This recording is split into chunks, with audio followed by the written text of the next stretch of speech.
L'Exode, chapitre 13. L'Éternel parla à Moïse et dit : Consacre-moi tout premier-né parmi les enfants d'Israël, tant des hommes que des animaux. Il m'appartient. Moïse dit au peuple : Souvenez-vous de ce jour où vous êtes sortis d'Égypte, de la maison de la servitude, car c'est par sa main puissante que l'Éternel vous en a fait sortir.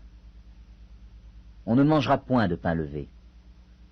Vous sortez aujourd'hui dans le mois des épis, quand l'Éternel t'aura fait entrer dans le pays des Cananéens, des Héthiens, des Amoréens, des Éviens et des Jébusiens, qu'il a juré à tes pères de te donner, pays où coule le lait et le miel.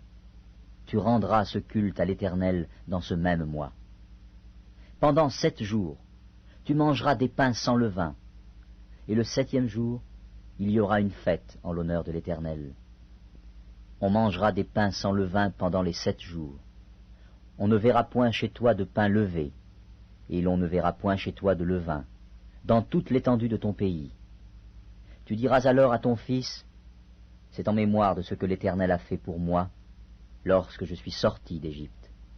Ce sera pour toi comme un signe sur ta main, et comme un souvenir entre tes yeux, afin que la loi de l'Éternel soit dans ta bouche. Car c'est par sa main puissante que l'Éternel t'a fait sortir d'Égypte.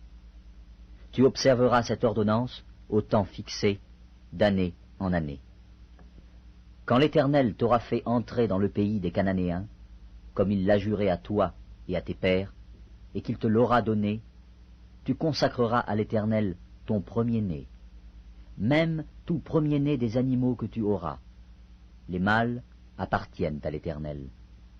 Tu rachèteras avec un agneau tout premier-né de l'âne, et, si tu ne le rachètes pas, tu lui briseras la nuque.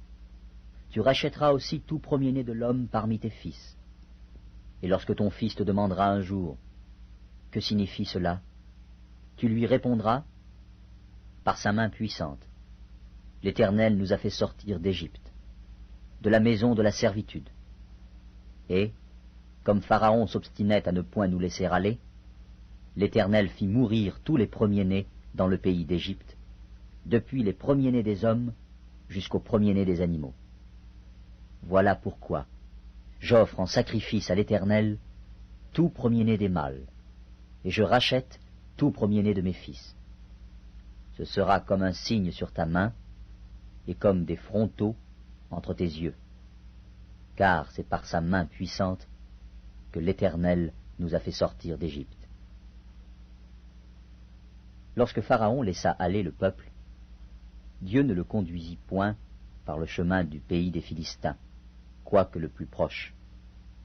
Car Dieu dit : le peuple pourrait se repentir en voyant la guerre, et retourner en Égypte. Mais Dieu fit faire au peuple un détour par le chemin du désert, vers la mer Rouge. Les enfants d'Israël montèrent en armes hors du pays d'Égypte. Moïse prit avec lui les os de Joseph, car Joseph avait fait jurer les fils d'Israël en disant : Dieu vous visitera, et vous ferez remonter avec vous mes os loin d'ici. Ils partirent de Sukkot, et ils campèrent à Étam, à l'extrémité du désert. L'Éternel allait devant eux, le jour dans une colonne de nuée pour les guider dans leur chemin, et la nuit dans une colonne de feu pour les éclairer, afin qu'ils marchassent jour et nuit.